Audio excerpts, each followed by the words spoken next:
when it comes to politicians like the mayor, every accusation is a confession.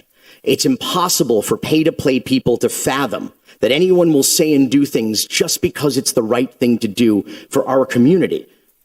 And not because that we're being paid. But people like the mayor who only act in their own self-interest cannot understand such a concept. And it's no wonder that Lago is losing it and lashing out. He's left in the lurch. Everyone around him, his friends, political allies, and business partners are under investigation or under arrest for crimes like bribery, money laundering, fraud, and illegal campaign contributions. They probably have enough dirt to make him afraid that they're singing in surround sound to law enforcement right now. Now, we expect this from the city of Miami. This is the MO of the mayor's BFF, Francis Suarez, of Commissioner Joe Carollo, and Lago's political pal, Alex Diaz-Laportilla. But that incestuous cesspool of Miami corruption cancer has metastasized to the city beautiful via Vince Lago. That was me. Sounded like you. With bronchitis.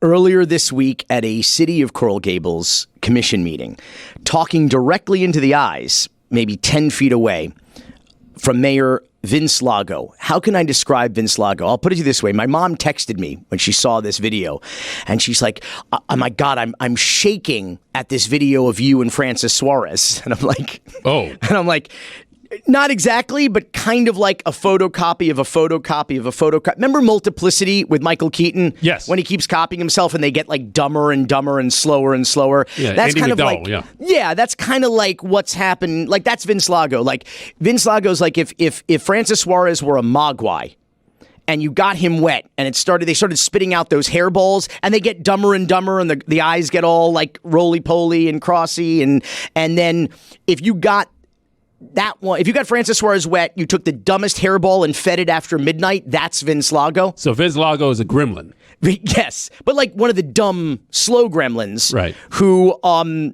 is like wishes he could be Francis Suarez when he grew up. And we're talking about the first movie, not the sequel, not the one with the female, the smart one. Hot take: Gremlins 2 is one of the best sequels ever made. Up there with like Godfather 2, Superman 2, Empire Strikes Back. It's a solid entry and a Trump parody as well. So the guy that was playing the owner of the building is basically Trump. It's Trump Tower. That's right. That's exactly right. That was the satire there. Wow. You see? You see that? Look at that. That's very good. So here's what happened in this nonsense. The city of Coral Gables is in a land grab real estate hustle is trying to annex certain areas of unincorporated Miami-Dade into the city, trying to plant their flag and bring it into the city. I went to a public meeting and spoke out against this plan, and I called out Vince Lago, who is a real estate broker who has been working in the city of Coral Gables, basically, making money off of his job as the mayor, just like Francis Suarez does in the city of Miami. He didn't like that I called him out. His brother also is the lobbyist for one of the biggest landowners in one of the areas that they want to annex. I'm just saying, like, let's just call it what it is. It's a land grab and a real estate hustle like everything else in this town. He didn't like it. He ran to Telemundo and various Spanish language media to talk all about Billy Corben. By the way, that card is actually Vince Lago on Telemundo. And what he said was, Roy, while we were recording this podcast last week, my phone's blowing up. And they're like, Vince Lago was on Telemundo talking about Billy Corben and how I'm being paid to speak out against him and the annexation by the firefighters union. I'm like, what? The firefighters they got money? First of all, I didn't even know that was a thing. Like, can I get paid by the firefighters? I'm like, is that a real thing? But he just made this up, dude, out of whole cloth. This is science fiction. He might as well have said I'm being paid by unicorns. And so I decided to go and confront him at this meeting and challenge his defamatory lies about me.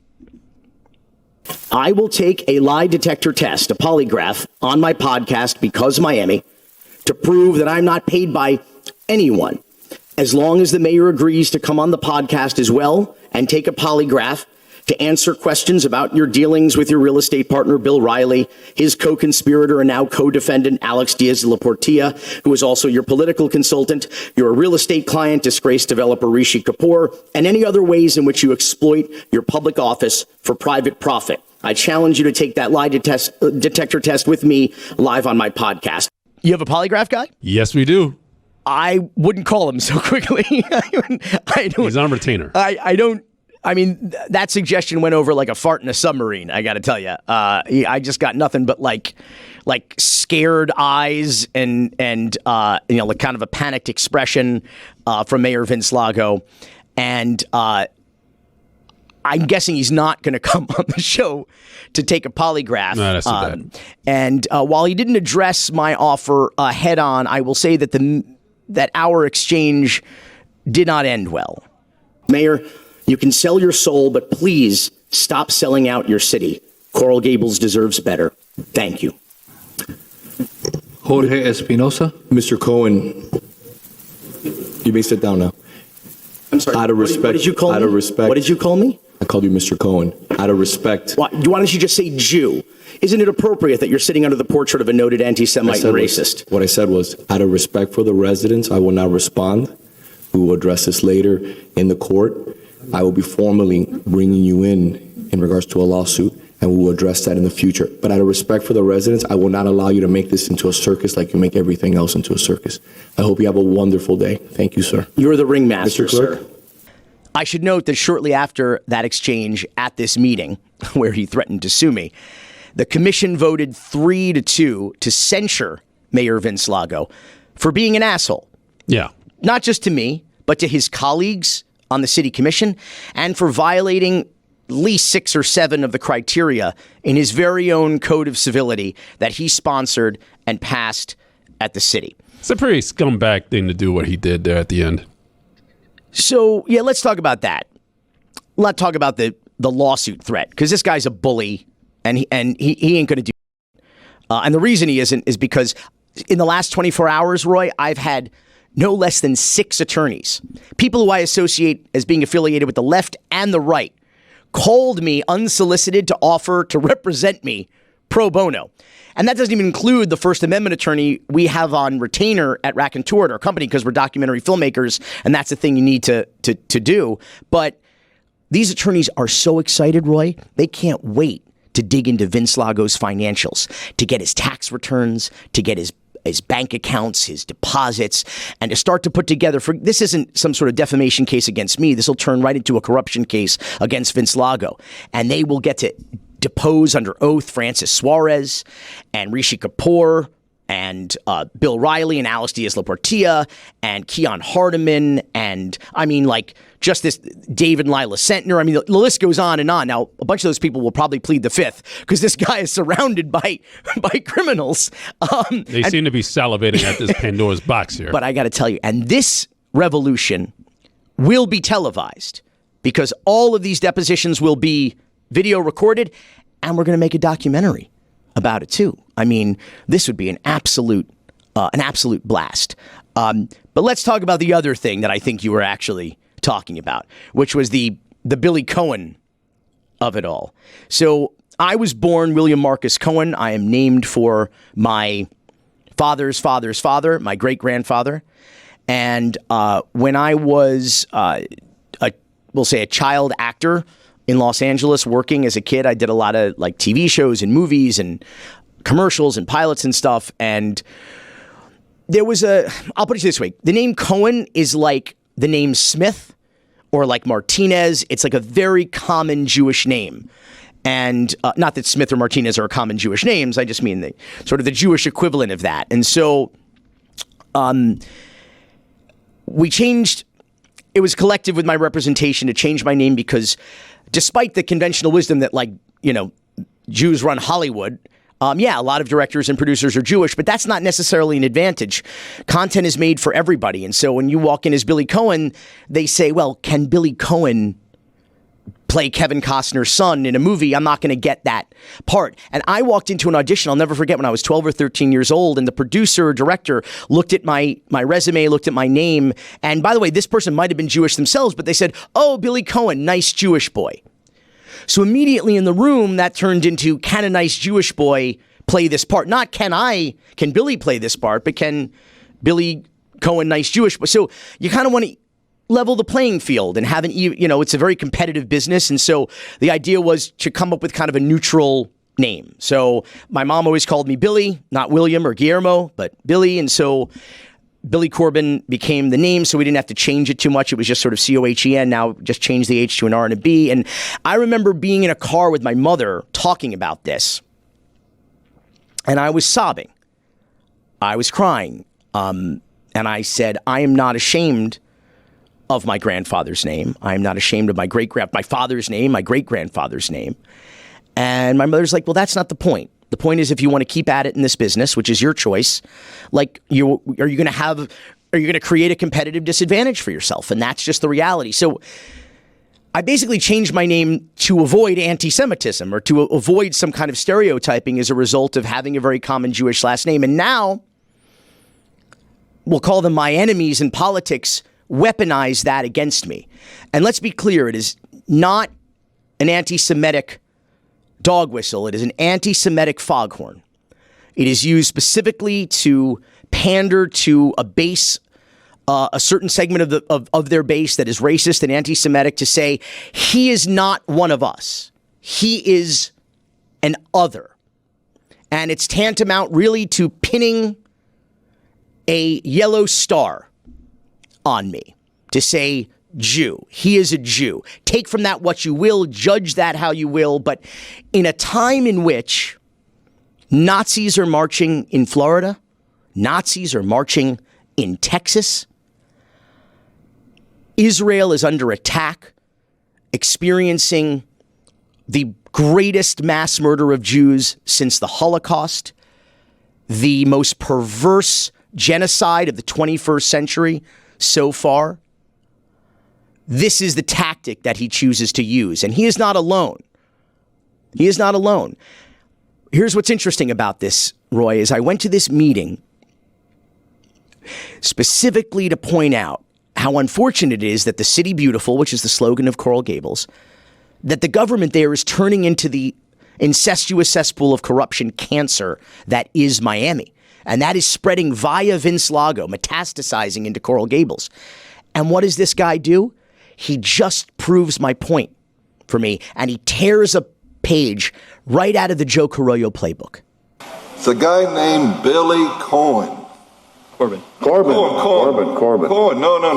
His real name is Billy Cohen. Oh, wow. I don't think he likes his last name, so he uses Corben. You're right. Yeah, it doesn't sound like Vince Lago or Joe Carollo thinks that you're a nice Jewish boy, quote unquote. I am proud of my name. I am proud of my father's name. I am proud of my grandfather's name, my great-grandfather's name. And I will say this. Vince Lago's mama didn't name him Vince. Joe Carollo's mama didn't name him Joe. I don't know what it was. Jose, Joseph, Vincente, Vincenzo. I don't really care. I'll call them whatever they want to be called. I'll call him Vince Lago, and I'll call him corrupt, and I'll call him an asshole. I'll call him, he wants to be called Joe Carollo, I'll call him Joe Carollo, and I'll also call him a wife beater. All right? You're going to tell lies about me because I tell the truth about you.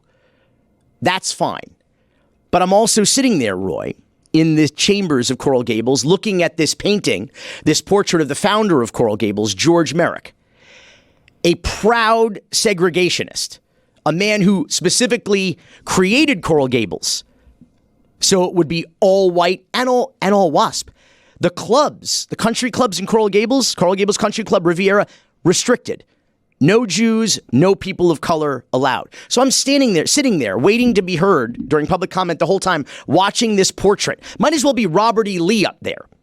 This is the city where Vince Lago, a notorious racist and anti-Semite, Coral Gables was the last holdout to rename South Dixie Highway Harriet Tubman Highway because Vince Lago would not have it. Busy whistling Dixie. So I am proud of who I am. I am proud of where I came from. I am proud of my name. And it is because of racists and anti-Semites like Vince Lago and Joe Carollo that I was put in a position where I even had to consider creating a professional name.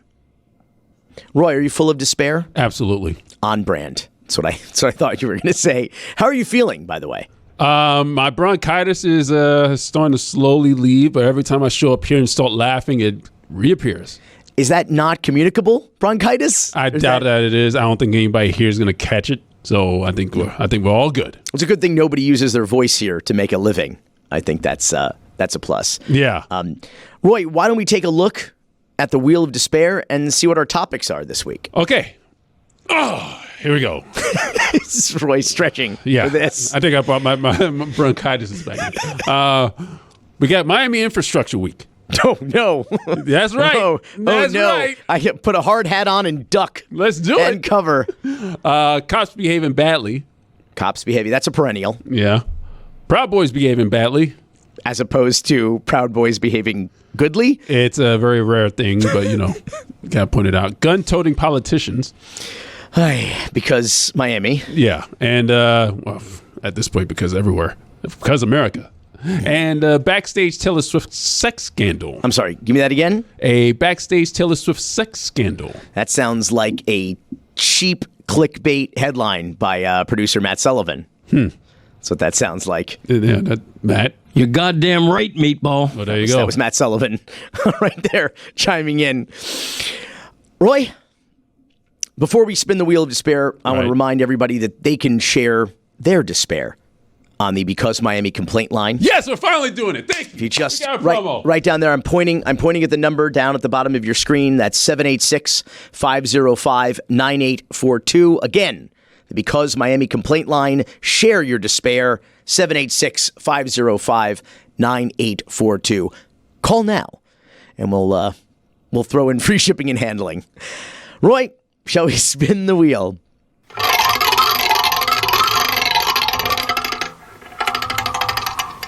Wow.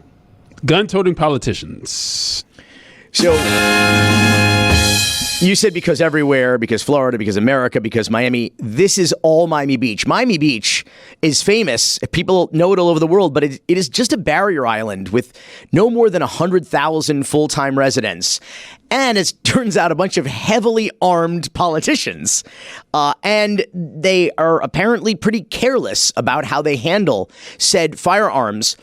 I should have made sure you were sitting down, Roy. Are you sitting down, Roy? I might fall out of my chair. Yeah, I'm actually standing. I don't know if you can tell, but wow. I'm standing right now.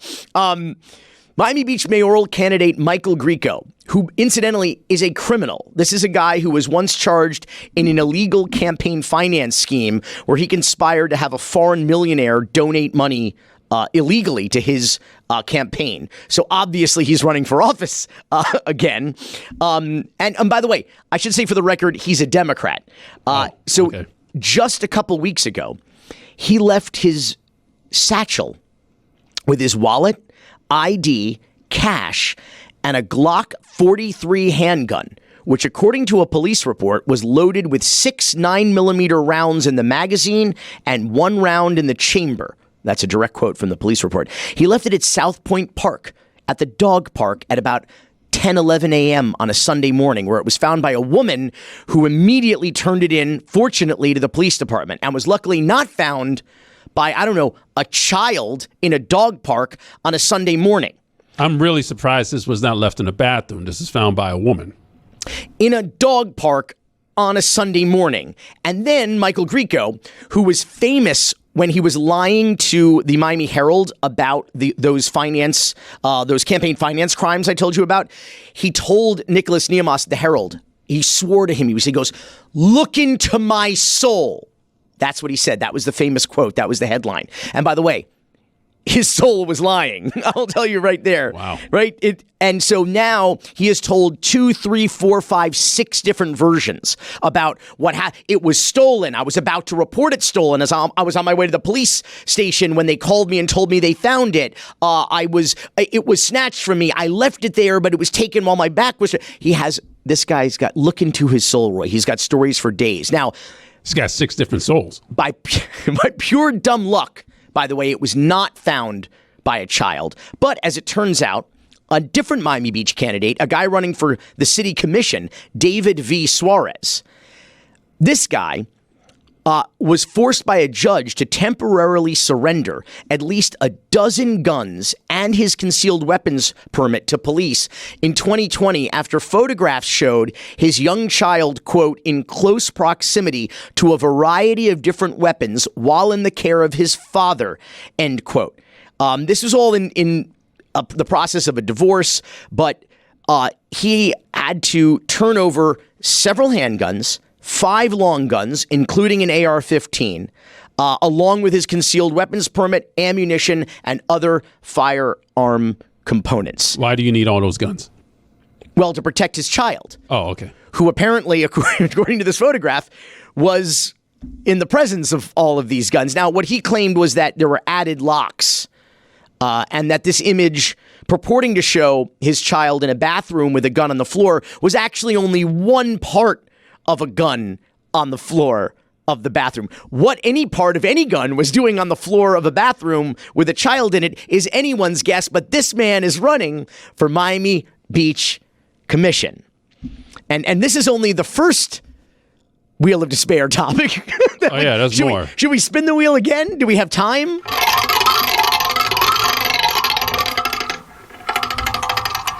Billy, it's Miami Infrastructure Week. Oh, no. Hit the deck! Head for the hills! It's Miami Infrastructure Week! Hey, fun fact, Roy. Oh, here we go.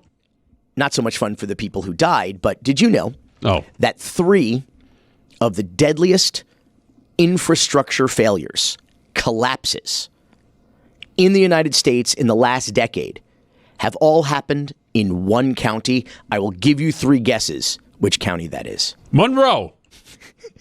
I will do my own sense. No. We get Big Red X, Big Family Feud Red X. Duval.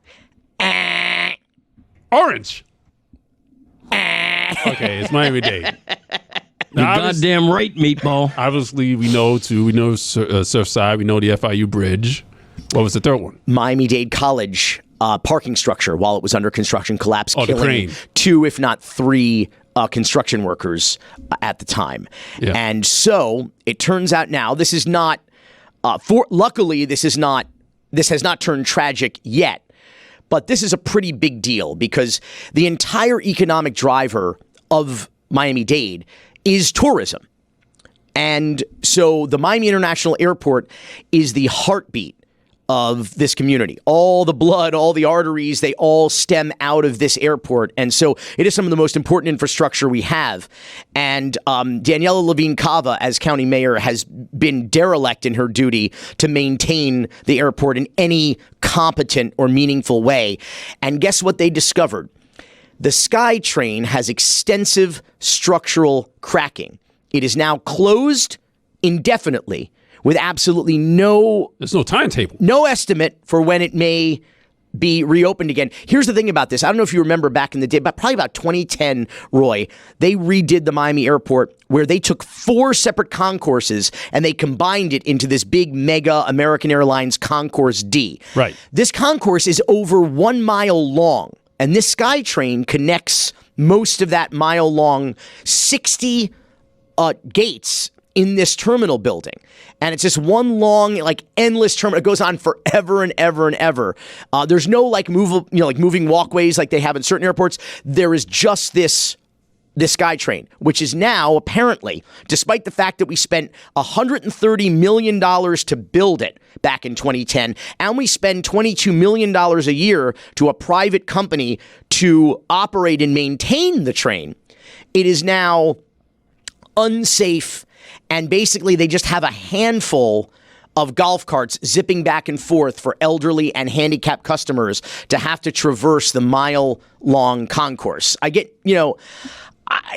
when I say Miami-Dade has third world government and fourth world infrastructure, and people want to give me for it, like exhibit 305.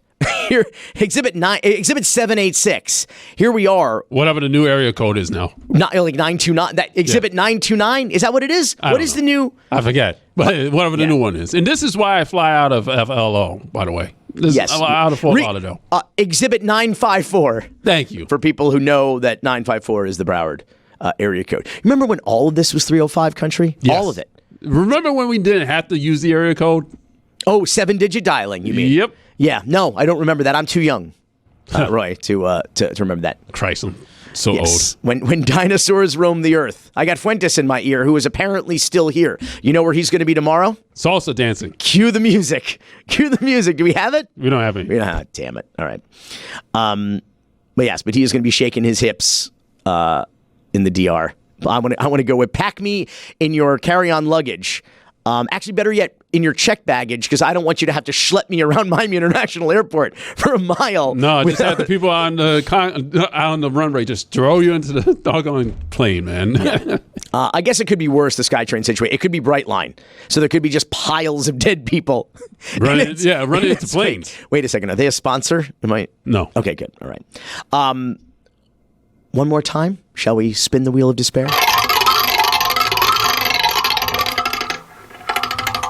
Whoa. Backstage Taylor Swift sex scandal. Oh, this is my shocked face, Roy, that it landed on the clickbait headline. This is my shocked face. Roy, you are a living, breathing emoji. You really are. Yes, I am. This is a horrific story because it ends in a man's suicide. And what happened here is that this GOP insider, best friend of Governor Ron DeSantis, very generous donor to Ron DeSantis and to the Jacksonville sheriff, where this guy had a key card with full access to the Jacksonville sheriff's office since 2013. So this guy was under investigation by that office and the state attorney's office in Jacksonville for, I guess, kind of a sextortion scheme involving an underage girl who, what officials called a, quote, bizarre and fraudulent scheme to trick a young woman to expose herself using the promise of Taylor Swift tickets and backstage passes. So this BFF of Ron DeSantis, of Jacksonville Sheriff Mike Williams, former Jacksonville Mayor Lenny Curry. He was appointed by Ron DeSantis on the Florida Board of Governors. He was named the Jacksonville Sheriff's Office Citizen of the Year in 2016. This guy was on the verge of being charged criminally when he committed suicide, this criminal and this coward. While my heart goes out to his family, my heart really goes out to the family of this, out to this young woman and her family who had to deal with this traumatic event, as she described it. And and she also said that despite this ordeal, my family's heart breaks for the Sturman family. That was this guy's name. I should probably say it out loud. His name was Kent Sturman, this Florida Republican insider. And I'd like to add just a few details about what it is that he did here. He basically exploited his power to say, I know the people at this venue in Tampa where Taylor Swift is going to be playing. I can not only get you tickets, but I can get you backstage to meet her. You just need to give me something. And he lured her into his office and basically talked her into exposing herself to him and tried to talk her into sending compromising and inappropriate pictures, this underage woman. And she felt essentially kidnapped. She felt that she could not get out of that office unless she did this. And he offered her $10,000 to give him a lap dance, or $5,000 if she had, quote, FaceTime sex with him. The whole scene is extremely creepy. If you want to read about it, I would like to stop reading about it and stop reading it aloud. Yeah. But needless to say, this man escaped justice. The hard way. Or perhaps the easy way. The easy way. By meeting his maker. And now he is no longer a problem for Ron DeSantis, and no longer a problem for the various Republican politicians that he was allied with, that he helped support financially, and who also helped to scratch his back. That's the thing, too. If he wanted, he could have just, Ron DeSantis would have given him that massage, probably. Wearing those, you're goddamn right, Meatball. Daisy Duck boots that he always wears, I guess. Not Daisy Dukes, but those Daisy Duck boots. You know what? Let's just end on and let's end the segment on that image. There he is. There's Daisy DeSantis live from Disney World, and Ron in his platform boots. I'm just gonna breathe a sigh of relief and just say, because Miami. Breaking news here in DeSantistan, Roy. After 2 years of denying that detailed COVID data and vaccines even existed. They said it didn't exist. Now, after I don't know how many tens of thousands or hundreds of thousands of dollars in litigation, Governor Ron DeSantis and Florida's like, oh, no, it does exist, and we're going to release it, and now we're going to pay your attorney's fees, too, for screwing around for the last 2 years in this public records request. Public record, as a documentary filmmaker, this makes me so angry because we rely on transparency and accountability to be able to get the information we need, to process it, to make, to do investigations, to make decisions about like our lives and our families here in the state of Florida. And when they cover this shit up, this doesn't belong. These records don't belong to the governor. These records don't belong to the government. These are our records. We pay to create them, we pay to keep them, and we pay to get them when we request them. And then they lie to us and they say, you know what, they don't even exist. And then they go, psych. I mean, it's crazy. And meanwhile, we have this absentee governor who is so busy, fear and Florida men on the campaign trail. I was right in the middle of a reptile zoo. And somebody was giving booze to these goddamn things. I mean, this guy is so busy pretending to run for president that we can't forget good government. We can't get any government here in the state of Florida.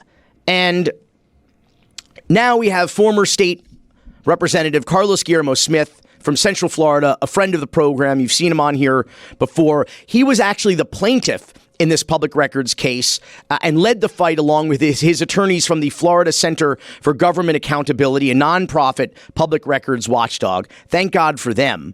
That's the thing, too, right, about public records, Carlos. They are bipartisan. This is not about being a Democrat or Republican. This is about giving Florida the information we need. So I want to start there. Public records, man. This is our information. And, what happens when the government does not give us our information? What does it cost us to get our information? And how has the Florida legislature over the past several years made it harder for us to get that information? Well, first of all, Billy, thank you for having me back on Because Miami. Look, at the center of this fight, which is why I filed a lawsuit against the DeSantis administration, is freedom of information, the public's right to know.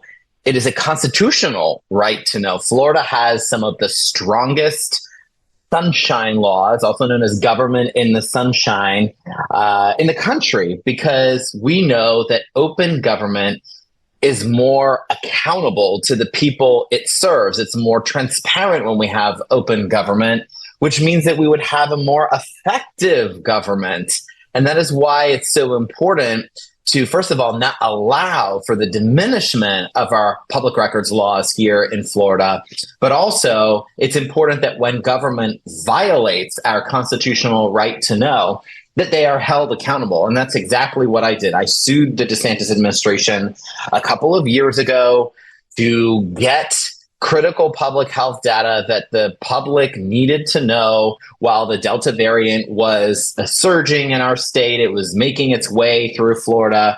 The DeSantis administration unlawfully denied our request for public records, and we sued them. Of course, they dragged their feet in court. They dragged this out for 2 years. They did everything they could to stall.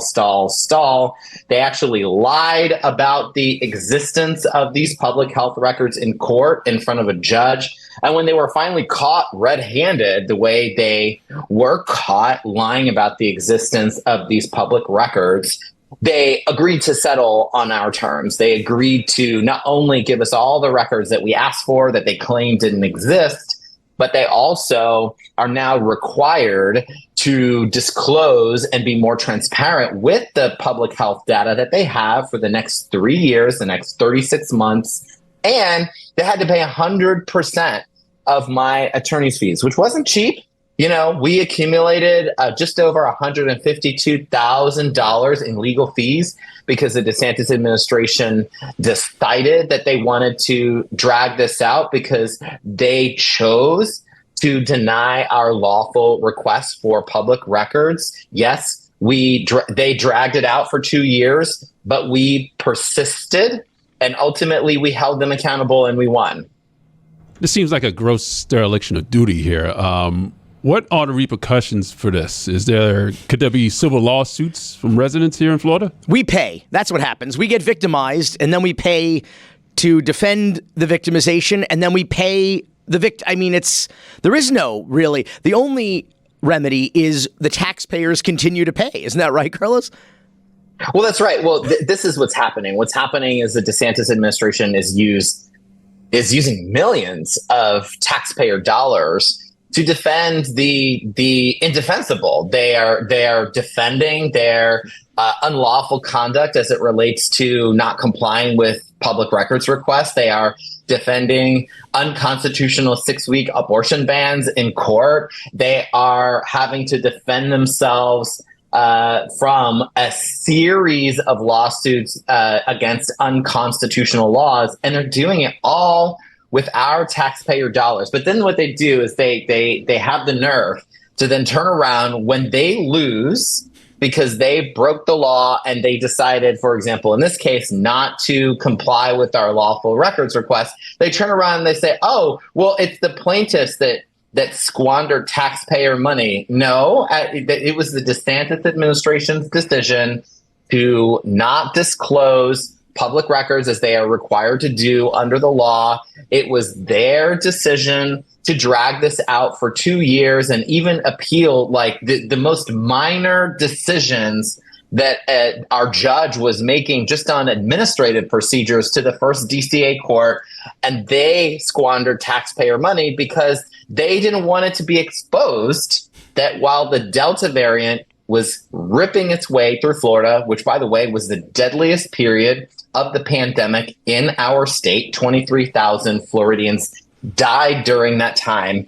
They limited access to public records and information about the virus to fit their political narrative and help Ron DeSantis run for president. So the delay of this information, of course, helped him politically and helped him continue to push that narrative that, oh, Florida's open for business and everything's okay and everything's fine and I'm the champion of COVID.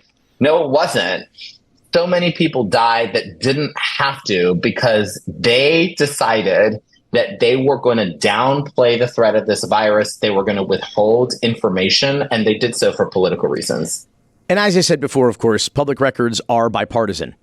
And also, you didn't know what this data was going to show. You didn't know if it was going to prove some point you were trying to make. You just wanted the public records. You wanted the data to see whatever it would have shown. But it does strike me, as you just said, that there was an effort here, I mean, a pretty desperate and transparent cover-up of this data.